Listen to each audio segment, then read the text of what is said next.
Hello everyone, कैसे हैं आप सब। कल हमने किया था पेडागोजिकल कंटेंट। आज हम पढ़ेंगे वांट्स के बारे में। तो वांट्स क्या हैं, इसमें वांट्स और इसकी क्लासिफिकेशन के बारे में पढ़ेंगे, या फिर हमसे बोले कोई के ह्यूमन वांट्स के फीचर्स बताने हैं तो हम आगे क्या लिखेंगे ये पढ़ते हैं। सबसे पहले दे रखा है कि ह्यूमन वांट्स जो हैं, wants are unlimited. First point is want जो होती है हमारी अनलिमिटेड होती है। मतलब अगर एक वांट सेटिस्फाई हो भी जाएगी तभी भी फिर से हमारी दूसरी जो वांट है वो जनरेट हो जाएगी। तो man has so many wants that there is no limit to them. एक इंसान की बहुत सारी वांट्स होती हैं जिनकी कोई लिमिट नहीं होती। The satisfaction of one want leads to another want. अगर एक वांट जो है वो सेटिस्फाई हो जाती है तो अनदर वांट क्या हो जाती है, फिर से लीड करने लग जाती है, जनरेट हो जाती है। We see a continuous cycle of want. तो हम क्या देखते हैं, कॉन्टीन्यूस साइकिल देखते हैं। कॉन्टीन्यूस साइकिल का मतलब कि एक ख़त्म होने के बाद फिर से दूसरी वांट जनरेट हो जाती है, दूसरी ख़त्म होने के बाद तीसरी, इस तरह से ये क्या है, साइकिल चलता रहता है। Take the case of food. हमने एग्जांपल लिया है कि अगर एक फैमिली में rice, wheat, pulses, vegetable, oils अगर चाहिए होती है तो ये अगर उन्हें वो ख़रीदती हैं तो these item again and again buy. तो वो क्या करती हैं, इन्हें दोबारा फिर से ख़रीदती हैं। एक बार ये सेटिस्फाई होने के बाद फिर से ख़रीदते हैं। ऐसा तो नहीं है हमारे लाइफ टाइम में हमारे घर में एक ही बार ये सारी चीज़ें, वेजिटेबल्स, राइस, व्हीट, ये सब आती हैं। तो ये अगेन अगेन क्यों बाय करते हैं, अपनी वांट्स को सेटिस्फाई करने के लिए। It is because these items come back again and again. Likewise every family needs clothing of all type. They have to buy clothes time to time. हम क्या है, कपड़े भी ऐसे ही है कि हम हर तरह के कपड़े पहनते हैं और टाइम टू टाइम हमारे घर में कपड़े आते ही रहते हैं। तो there are many things need for the house, there seem to be no end to these wants. अब हम इन चीज़ों के एग्जांपल से ये देखेंगे कि हमारी जो वांट्स होती हैं उनकी कोई भी लिमिट नहीं होती है, कोई भी एंड नहीं होते। तो इसलिए हमने बोल दिया कि वांट्स जो हैं वो अनलिमिटेड होती हैं। Next is want. Each want can be totally satisfied. तो ऐसा नहीं है कि वांट जो है वो सेटिस्फाई नहीं होती, वांट सेटिस्फाई होती हैं। Even though there is no end to the number of wants of a person. हम क्या कह रहे हैं कि वांट सेटिस्फाई होती हैं पर उस पर्टिकुलर टाइम के लिए, और फिर से क्या है, हमारी वांट जनरेट हो जाती है। तो हम कह रहे हैं even though there is no end to the number of wants of a person, any particular want can be completely satisfy. जो पर्टिकुलर टाइम पे पर्टिकुलर कोई भी वांट है वो हमारी क्या हो जाती है, सेटिस्फाई हो जाती है। If at any time a man feels hungry and wants, अगर किसी पर्टिकुलर टाइम पे एक इंसान जो है वो हंग्री फील करता है और उसे क्या खाना चाहिए, तो वो क्या करता है, उस टाइम के लिए जो फूड है उसे कंज्यूम करता है और सेटिस्फाई हो जाता है उस टाइम के लिए। It is beyond doubt that there will required food again after a few hours. फिर उसके बाद थोड़ी देर बाद उसे फिर भूख लगने लगती है और उसे फिर से फूड चाहिए होता है। पर एक ऐसा टाइम आता है, but at any time given time his want for food can be totally satisfy. पर एक ऐसा टाइम आता है जब उसकी जो फूड की सेटिस्फेक्शन है वो सेटिस्फाई हो जाती है। Next is wants are complementary. Complementary goods हमने इकोनॉमिक्स में हम पढ़ते हैं कि जहाँ एक चीज़ की ज़रूरत होती है वहाँ पे एक चीज़ की, जहाँ एक चीज़ जो है वो दूसरे की कॉम्प्लीमेंट्री होती है। जैसे कि कार और पेट्रोल हो गया। जैसे कार और पेट्रोल, जब तक पेट्रोल नहीं होगा कार नहीं चलेगी। हम इकोनॉमिक्स में बटर और ब्रेड का भी एग्जांपल लेते हैं, दोनों कॉम्प्लीमेंट्री गुड है। या फिर पेन और इंक का एग्जांपल लेते हैं, जब इंक ही नहीं होगी तो पेन कैसे चलेगा। या फिर पेन लेना पड़ेगा तो उसके साथ इंक भी लेनी पड़ेगी। अगर कार लेनी पड़ेगी तो उसके साथ पेट्रोल भी लेना पड़ेगा। तो ये क्या होगी, कॉम्प्लीमेंट्री गुड, एक दूसरे को कॉम्प्लीमेंट करते हैं। जो in the wants for a car, ये एग्जांपल दे रखे हैं उन्होंने। अगर कार हम लेंगे तो इसका मतलब है हमें पेट्रोल की भी वॉन्ट होगी। अगर हम पेन लेंगे तो हमें इंक की भी क्या होगी, वॉन्ट होगी। दो a man does not eat just rice, अगर वो राइस खाता है तो उसे खाली राइस नहीं खाएगा, उसके साथ उसे पल्सेस, वेजिटेबल्स और राइसेस भी चाहिए होंगे। तो जनरली टू और मोर वॉन्ट्स गो टुगेदर, जनरली दो या दो से ज़्यादा चीज़ जो है वो एक साथ चलती हैं, मतलब कॉम्प्लीमेंट्री गुड्स बोल सकते हैं हमें। Next is wants are affected by advertisement, तो वॉन्ट जो हैं वो एडवर्टाइजमेंट से अफेक्टेड होती हैं।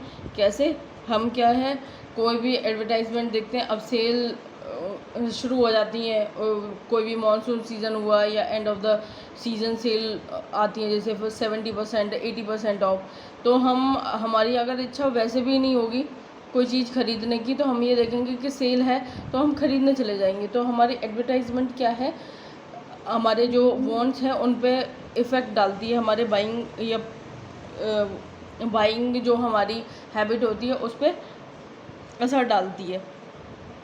तो हम क्या कह रहे हैं, this is probably the most significant reason for multiplying our wants these days, we have been inform all the time want to buy, हमें टाइम टू टाइम बताते रहते हैं कि ग्रोसरी, अगर आप हाउसवाइफ हो तो ग्रोसरीज़ के लिए हम ये करते रहते हैं कि यहाँ पे बहुत अच्छा डिस्काउंट चल रहा है या ये सब चीज़ है, तो उन्हें ख़रीदने के लिए हम बहुत ज़्यादा एक्साइटेड होंगे। ये हमारी एक हैबिट होती है कि हमें जहाँ भी सेल लग रही होती है वहाँ पे ख़रीदने में बहुत ज़्यादा मज़ा आता है।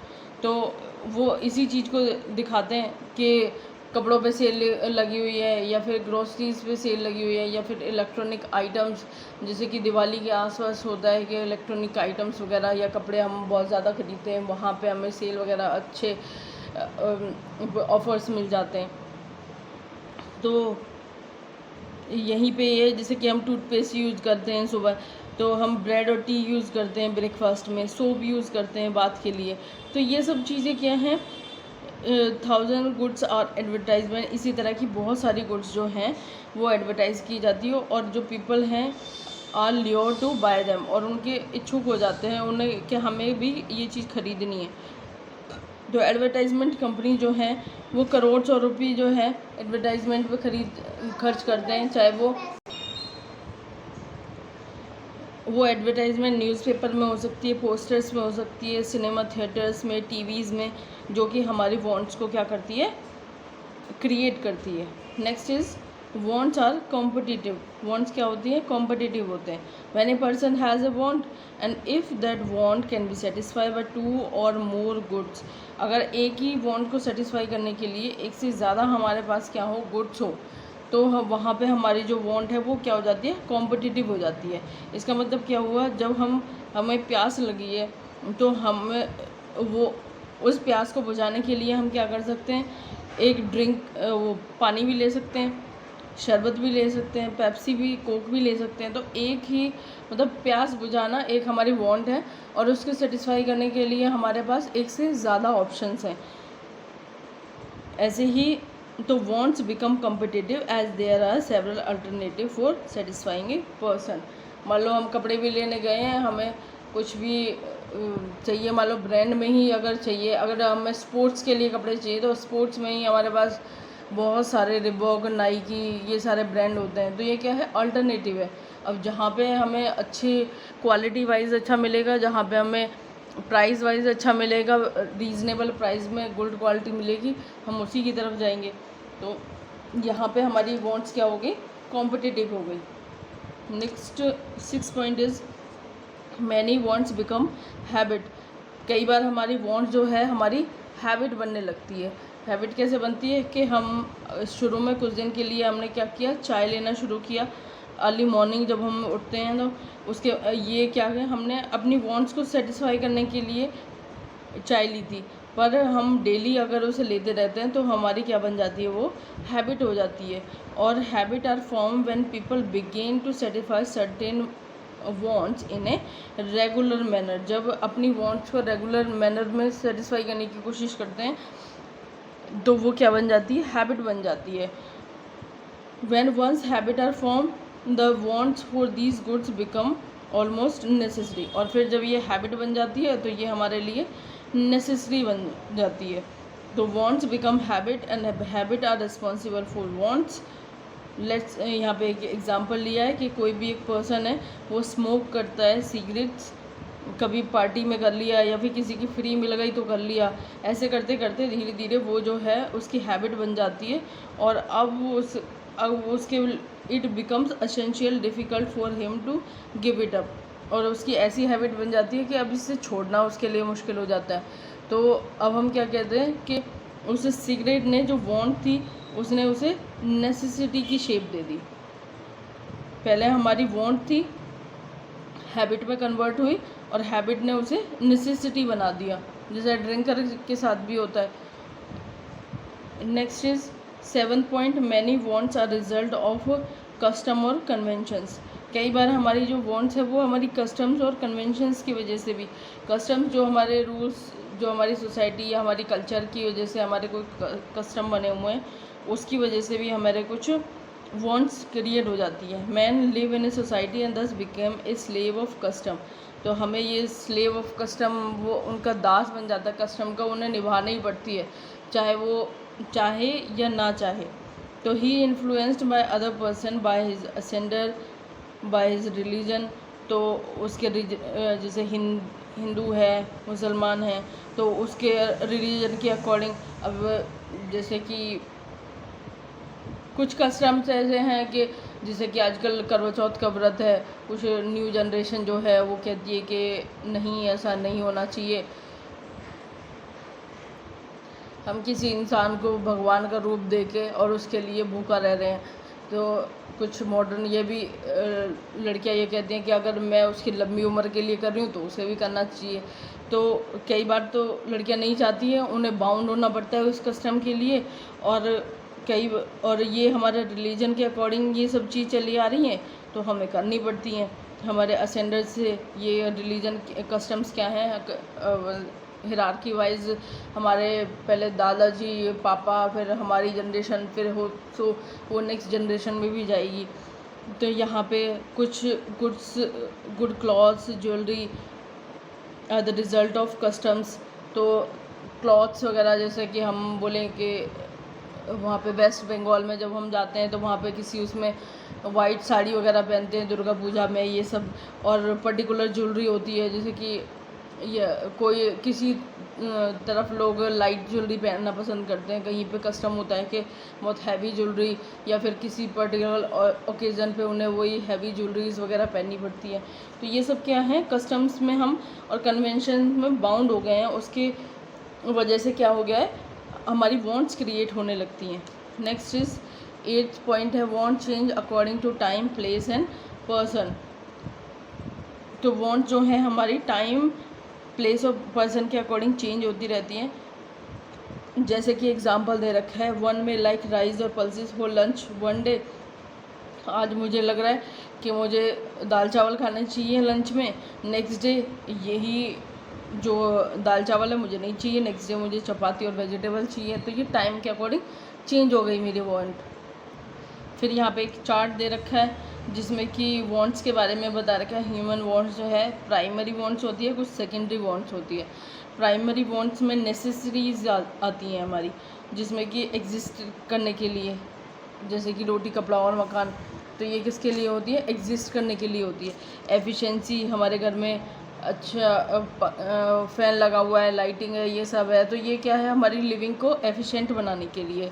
और कन्वेंशनल नेसेसिटीज़ जो हमारे पुराने टाइम से हम चलती आ रही हैं, उनको ये भी कंपलसरी हो गई है, हमारे एक लाइफ का पार्ट बन गई है। Next is secondary wants, comfort और लग्जरी। ये उस चीज़ के बेसिक चीज़ों के बाद में आती हैं। मान लो कि मेरे को यहाँ पे एफिशिएंसी के अकॉर्डिंग मैंने क्या किया, मेरे को कहीं आने जाने के लिए दिक्कत होती है, मैंने या तो स्कूटी ले ली, या फिर मेरे फैमिली अगर पूरी जानी है तो मैंने मान लो ऑल्टो कार ले ली है। पर जहाँ पे मेरी सेकेंडरी वांट की बारी आती है, वहाँ पे मैं कोशिश करूँगी एक बड़ी गाड़ी जो कि 10-12 लाख की ये SUV XUV गाड़ी लेने की कोशिश करूँगी। तो वहाँ पे हमारी ये सेकेंडरी वांट हो जाती है। और सिर्फ मैंने एक गाड़ी ली है कि जहाँ मेरी पूरी फैमिली जा सके, तो वहाँ मैंने ऑल्टो या फिर मैंने वैगनार ख़रीद ली है। तो ये क्या है, मेरी एफिशिएंसी को या फिर मेरी नेसेसिटी को सेटिस्फाई कर रहा है। तो आज के लिए इतना ही। नेक्स्ट करेंगे हम कल नेसेसिटीज़, कंफर्ट, लग्जरीज़। तो इन चीज़ों के लग्जरी क्या होती है, तो इसकी चीज़ के बारे में, मतलब ये जो चार्ट है इसी को एक्सप्लेन करेंगे एक तरह से हम। If you like the video, please hit the like button. If you have any suggestion and queries, please comment me. और हमसे जुड़े रहने के लिए please subscribe the channel. Thank you.